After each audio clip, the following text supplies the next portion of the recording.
आज के सेशन में आज मैं आप सबको बताऊंगा कि जो आदिवासी धर्म कोड है ये ऑलरेडी जनगणना में इसका नाम था। जनगणना की जाती थी तो उस टाइम भी आदिवासी धर्म कोड का नाम था। किस समय क्या नाम था और कब चेंज हुआ और कब इसे हटाया और किसने हटाया, ये सारे बिंदु आज मैं डिस्कशन आपके साथ में करूंगा। यदि आप पहली बार आए हो तो चैनल को सब्सक्राइब कर लेना और वीडियो सब तक शेयर करना।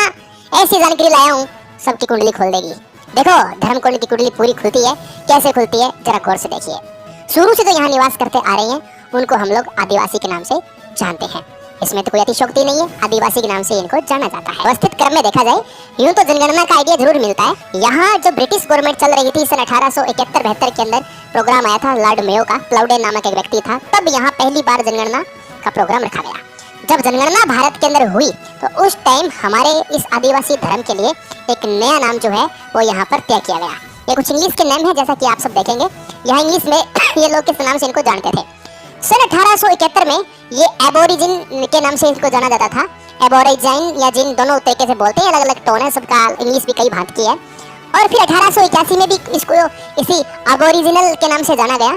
1891 में इसको एबोरिजिनल के नाम से जाना गया और 1901 में इसी आदिवासी धर्म को एनिमिस्ट के नाम से जाना गया और 1921 में इसे एनिमिस्ट के नाम से ही जाना गया और 1931 के अंदर पहली बार जातिगत जनगणना अलग से और की गई थी और ट्राइबल रिलीजन के नाम से जाना गया और 1941 के अंदर इसको ट्राइब्स के नाम से जाना गया।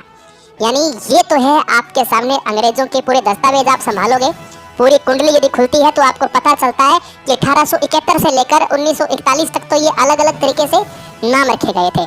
1951 वाली जनगणना में भी धर्म कोड था, मैं आपको बताऊंगा, उसकी भी चिंता अपनी चर्चा करेंगे, चिंता न करें। इनको ये आदिवासी है, इन सब का मतलब आदिवासी निकल कर आता है। आप हर तरीके से देखो, ट्राइबल का मतलब जरूर आप जनजाति कर सकते हो, ट्राइबल का मतलब जनजाति निकल जाता है, इसका मतलब आदिवासी होता है इंग्लिश के अंदर। इस व्यक्ति का नाम है लॉर्ड मेयो।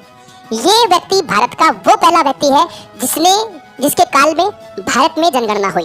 एक पद होता था अंग्रेजों के टाइम में जिसको हम लोग यहाँ पर वायसराय के नाम से जानते थे और ये हमारे भारत में वायसराय के पद पे काम करता था। आपके इस आदिवासी धर्म का नाम शुरू के अंदर किस प्रकार से हुआ करता था, इस टाइम भी एक वजह थी, इन सब को नाम ये देने की एक वजह थी, रीजन है। आप ये बात जानकर आपका दिल गदगद हो जाएगा क्योंकि हमारे आदिवासी सूरवीर योद्धा जो थे वो लगातार मैदान में काम कर रहे थे। टांटिया मामा, बिरसा मुंडा, तुलसी भील, प्रेम भील, तेजा भील, ऐसे न जाने सैकड़ों ऐसे योद्धा थे कुछ भी करने को तैयार हो जाते हैं और ये अपनी बात पर जब अड़ जाए, अपनी जिद पर आ जाए तो फिर उस काम को पूरा करके ही मानते हैं। ये अंग्रेजों को समझ में आ गया था, तब अंग्रेजों ने इनकी जनगणना को अच्छे तरीके से करवाया था। आओ अब आपने देखते हैं कि जब इंडिया में ये सब पूरा सिस्टम आया, ये बात 1951 की है जब यहाँ पर जनगणना होती थी तो इस प्रकार के कॉलम तैयार होता था। ये 1951 के आसपास का है, आजाद भारत का जो कॉलम था ना जब जनगणना की जा रही थी, ये बात है सन 1951 की। आप देख सकते हो 1951 की चर्चा कर रहा हूँ। ट्राइब कॉलम जो था यानी जो अपने जनजातीय का कॉलम था वो 9 नंबर कॉलम था। 9 नंबर कॉलम जो था वो ट्राइब का कॉलम था। का सीधा सा मतलब होता है जनजाति। ट्राइब का मतलब सीधा सा होता है जनजाति या ट्राइब। अब हुआ क्या, ये बात है सन 1961 की। अब आप सोचिए पंडित जवाहरलाल नेहरू का काल है। ये पंडित जवाहरलाल नेहरू कांग्रेस की सरकार है, कांग्रेस की सरकार है तो गड़बड़ तो सारी उन्होंने की है। उनके कुछ नेता ही ऐसे इस टाइप के भ्रष्ट नेता रहे हैं जिन्होंने इस प्रकार से इसको हटाना उचित समझा है यहाँ पर। अब 2011 के अंदर इन्होंने किया क्या, देखो, अन्य धर्म का नाम लिखना था और कोड नंबर ही हटा दिया। लेकिन इससे आदिवासी भाइयों की भावना को ठेस पहुंची क्योंकि इनको ये अपने आप का धर्म ट्राइब धर्म मानते हैं, जनजाति मानते हैं, तो इस हिसाब से इनको देना चाहिए था। और ये जो पहले से व्यवस्था थी, जब आप सोचो इन अंग्रेजों ने इस व्यवस्था को बंद नहीं किया तो भैया बाद में क्या जरूरत पड़ेगी इस व्यवस्था को। जब अंग्रेज जो बाहर से आए हैं वो लोग इस व्यवस्था को साथ लेकर चल रहे हैं तो भैया तुम्हें यहाँ के नेताओं को इसको साथ लेकर चलने के लिए क्या दिक्कत थी। तो साथियों, आदिवासी भाइयों को एक होने की आवश्यकता है। ये मंच आप सबके बीच में एक यूनिटी का काम कर रहा है, जन जागृति का काम कर रहा है। इस मंच को ऊंचाई देना आपके हाथ में है। चैनल को सब्सक्राइब कर लेना ताकि कोई भी महत्वपूर्ण वीडियो आपके पास आए, जानकारी आए, आपके पास सबसे पहले आए।